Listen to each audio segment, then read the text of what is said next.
Hello, ladies and gentlemen, and welcome back to the Generation Millennium. I'm your host, Jeffro Madness, and we have yet another Pokemon Sword and Shield news update. This one being for the next online competition for the International Championship 2022, designed for March. And just like with the last one, registration is now open and will last until March 10th, so better register now if you want to be eligible to obtain the next prize, which is for the shiny Galarian Zapdos. So just head into Versus, head online. Of course, you need to have your profile linked up to Nintendo Well, you need to have your account linked up to Nintendo accounts as well as having Nintendo Switch Online, which is only the bad thing about this. Let's see, search official competition. And let's see, yep, 2022 International Championship Masters Division, unfortunately, but oh well. I'm 30 years old. It's to be expected my generation would be in the Masters Division. And I believe that's it for registration, just taking me through these information notes. But they mostly just telling me that this profile and this Switch for this one Nintendo account is going to be the one that's registered to the competition, so yes, I'd like to do so.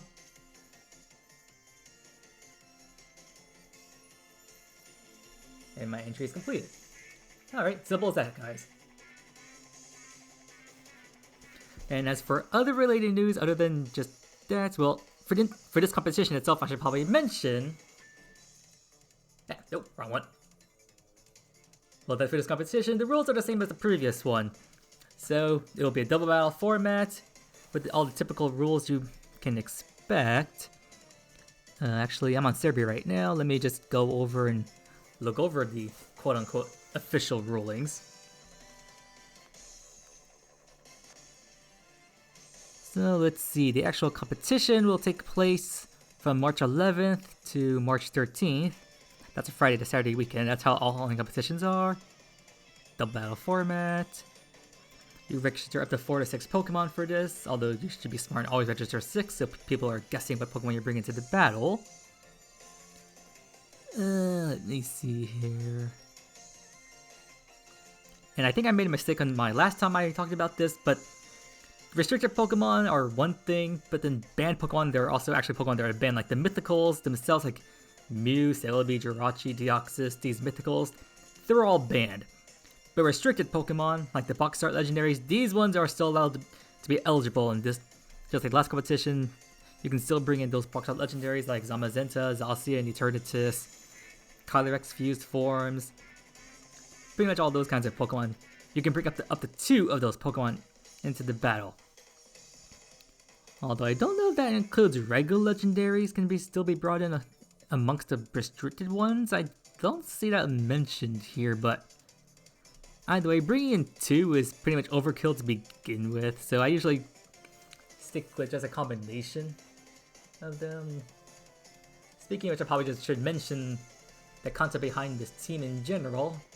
Here's my Garchomp that I used previously, and it's funny that in the last competition, I completely forgot to give these guys nature mints. So you can see here, their natures aren't exactly good, like my Garchomp. If I can actually read my screen. I'm visually impaired, guys, remember, so... this guy has a... Oh! Wait, am I reading that right? Bold nature? Oh, wait, oh, relaxed, okay, good. So his physical defense is raised, but his speed is dropped. That explains why he was slower than Togedemaru.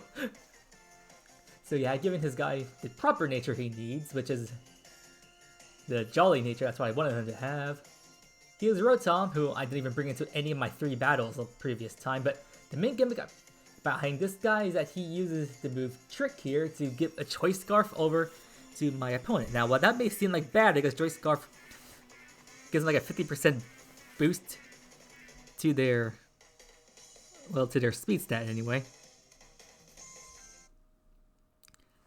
So while that may seem like a bad thing, it's not really a bad thing per se, because Choice Scarf locks them into the same move. So if for instance, they use the move Protect on one turn, and then I use Trick to give them my Choice Scarf, they're now stuck using Protect because Choice Scarf locks them into the same move. Kind of like another version of Encore in a way, so That's the purpose behind this team, as well as using Volt Switch to switch out in case I have a bad matchup. Higher Pump for this because this is the Rosh Rotom, so stab power there, and if I want to burn and therefore cripple their physical attack stat. Both is a nice move to have because with the Choice Scarf item on, this just guarantees I usually move before the opponent anyway. So if they do use moves like Protect, then I can just use these moves in conjunction with each other and just switch out manually, or if I just don't want to if I just want to immediately switch out on a bad matchup, then that's where Volt Switch comes in. That's the philosophy behind Rotom here, although he didn't see a single battle last time, which is why I'm thinking maybe just keeping him or switching him out with a different Pokemon. And then here's his Incineroar. This guy is just meant to be a powerhouse that's, for one, when he comes out in the field, he uses Fake Out to disrupt my opponent's plays, and then U-turn out if I want to swap out his Intimidate ability, which he has over there. And then Flare Blitz for massive damage as well as Darkest Lariat. I think some people usually use Parting Shots instead of U-turn in some cases. And I think they also have Protect on him as an additional move, but this guy's meant to be just more of the disruptor and a powerhouse to begin with rather than just a also additional staller, so that's why I do Protect on him. Did I Protect on Garchomp? Yes, I did. Okay, good. And here's my Togedemaru, like the MVP of my previous team, especially on that final battle against that Japanese Asian opponent I had. I couldn't read their name. But the fact that he was Encore on that Groudon of theirs, I can just so imagine the curse they must have been doing to me when that happened. Because Togedemaru himself, like against that Groudon, he couldn't do anything. Like Zing Zap has no effect on ground types. I mean, I could have faked it, only worked on the first turn. So Spiky Shield, I could have maybe stalled against him, but that would have done like virtually nothing. So that's where Encore comes in. This is so evil and I love it. I think this was the 2019 World Championships. I think the guy, his name was Ko, who this strategy was inspired by because my Togedemaru here has an eject button. So if he gets attacked, the eject button will switch him out. And thanks to his sturdy ability, he can survive one hit. So his main gimmick on turn 1 is to use Fake Out, there it is, to stall my opponent. And then if they hit Togedemaru, his sturdy ability makes sure he survives, and eject button will then switch him out. But then usually I would probably switch it to something like maybe Incineroar so I can cycle Intimidate and as well as get another Fake Out going. Or if I have a good offensive matchup, maybe I'll send out my Garchomp instead to deal massive damage. So there's that philosophy, and then here is my Galarian Moltres, and I think I need to switch out that item. What do you have right now? Choice Scarf, yeah. I don't know why I put that on him, but it should be a Life Orb that what Galarian Moltres has. And essentially, what this guy's supposed to do is essentially use Stack Plot on turn 1 to boost his special attack stat. If he takes damage, so be it. His Berserker ability will ensure that he gets a even more special attack boost. And while he's caught, I think he has a modest ability naturally. I use a Nature Mint to give him the Timid ability so his speed stat is higher. And then after that he Dynamaxes and then just lets loose either Max Darkness or Max Airstorm on the opponent. So massive damage there and Protect and just in case I need to use Max Guard or something. And then finally, of course, we have the shiny Zacian from the event from a while back. Typically what you would see on a Zacian. I think some people, they run Iron Head because you need this to turn into a Behemoth Blade. Play Rough for Fairy type stab, and then between these two moves, I don't know anyone who has Crunch. I think they usually replace that with Protect, and then they might keep Sacred Sword, or if not Sacred Sword, maybe they include Swords Dance. Me, I'm just putting my Zacian to be sheer offensive power. I mean, with the Intemperate Sword boost already, and this guy's already sheer attack stat, I mean, I gave my Zacian a Jolly nature so he can outspeed a lot of things. Because, I mean, look just at speed stat, it's crazy high. But then his default stat is Adamant, so I gave him a Jolly Mint. But still, even without that EV training and whatnot, and also hyper training stuff, he still has a pretty high attack stat. So this guy with the attack boost that he gets, and I think his stats also get higher when he's in his crown forms, so you can't see that when you're out of battle. So yeah, this is essentially my team. in which my main gimmick is I start off with Togedemaru and Galarian Moltres, which I think threw some people off the fact that I even used the Togedemaru in battle in the first place. So like, what in the world is this guy thinking or doing? And then I just ended up ruining their day because for any of you saw my previous video, I think I'll leave a link in the description. I won 2 of those battles 4-0, meaning I did lose a single Pokemon, which was insane. And then on the third battle against the Japanese opponents, I was left with Togedemaru and Garchomp on the field, which Garchomp was the one dealing damage to their Groudon because I couldn't do squat against it with Togedemaru. Except the fact that he used Protect on one turn, and that was his undoing. Groudon is slow, therefore Togedemaru can outspeed it. And speaking of outspeeding, what's his original nature? His original nature is, I can read that.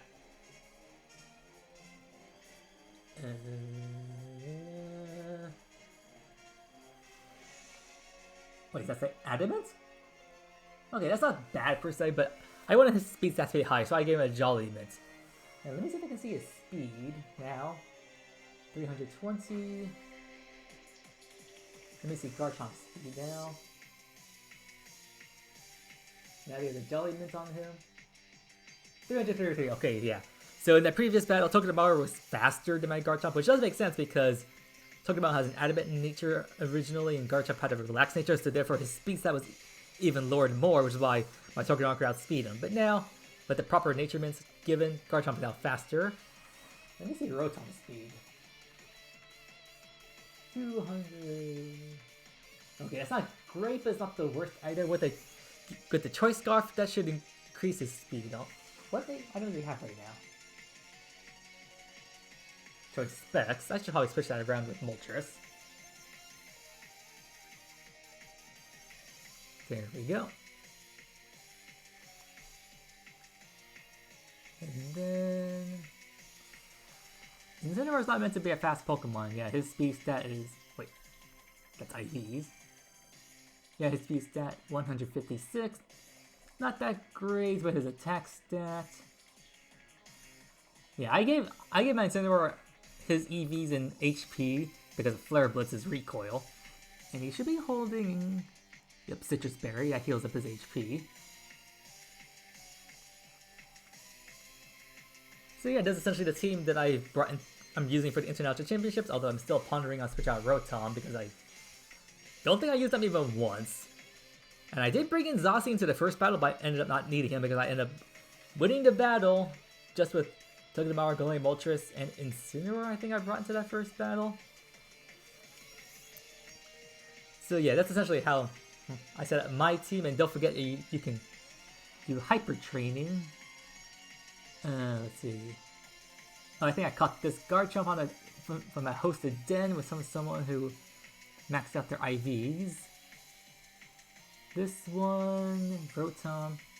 Oh! Special defense set.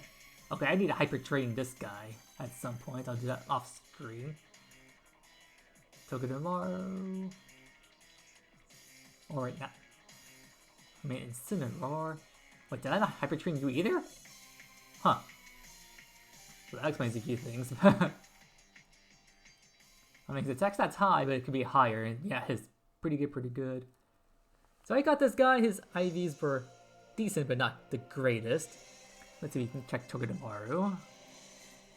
Okay, another maxed out guy, it looks like. And then I'm pretty sure I hyper train you. Yep, and Zacian, no need to hyper train him because he already has all the good IVs he needs from the event. So yeah, that's essentially my competitive team. And I forgot, this video is not meant just to talk about the International Championships, but also to mention one more point, some news. On February 27th, Pokemon Day, we are going to get a Pokemon Presents, everyone. That's right, we're going to get an annual Pokemon Direct presentation, thingamabob, whatever you want to refer to it as. And according to what Cerebi has reported, thank you, Joe, it's gonna last only 14 minutes, which is pretty short. The last Pokemon Presents last year, the one that debuted for Pokemon Brilliant Diamond Shiny Pearl as well as Legends Arceus, that one was 20 minutes long, although the majority of that was spent recapping other things like Pokemon Masters EX, Pokemon Cafe Remix, and a couple other things. At this point, I don't know what they're going to be discussing on this Pokemon Presents, but like they could talk about Pokemon Sleep. That thing is like what, been on hiatus or something for like 4 years or so. So I guess we could get confirmation on how that's coming along. As well as many have speculated, and I think it's been confirmed to a point, don't quote me on this, but I think the 9th generation is pretty much on its way, because like, remember, you have to think about it, like, when you look at all the details for Pokemon that we have, I mean, Sword and Shield came out in 2019, Pokemon Sun and Moon came out in 2016, X and Y was 2013, and then Black and White was 2010. So when you put it in terms like that, it's probably easy to predict that possibly we're going to get Generation 9 coming out this winter or fall season, whatever you want to refer to it as.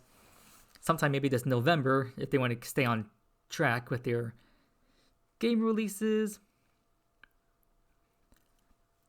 But anyways, just speculation at this point, but that's pretty much what I'm going to be expecting. And for those of us here on the Pacific Coast, we should be getting it coming out. Pokemon Presents will be at 6 a.m. Pacific Standard Time, which is something I really despise because I'm usually asleep at that time, so I probably won't be able to record this live. Whereas it's 9 a.m. Eastern Standard Time, 1400 hours if you want to go for Universal Time Zone, UTC, I don't know what that stands for.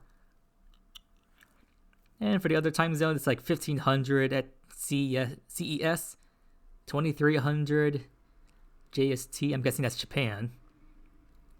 Huh, they're getting there's like almost at midnight. But yeah, that's pretty much all I had to say because, well, nothing much else to say.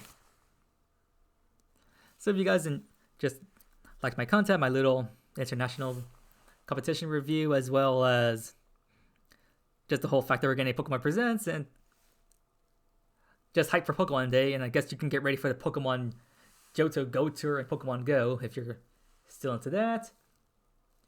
And I guess I'll just see you all next time. So just drop a like, comment, subscribe, and miscellaneous stuff in the description. So take care!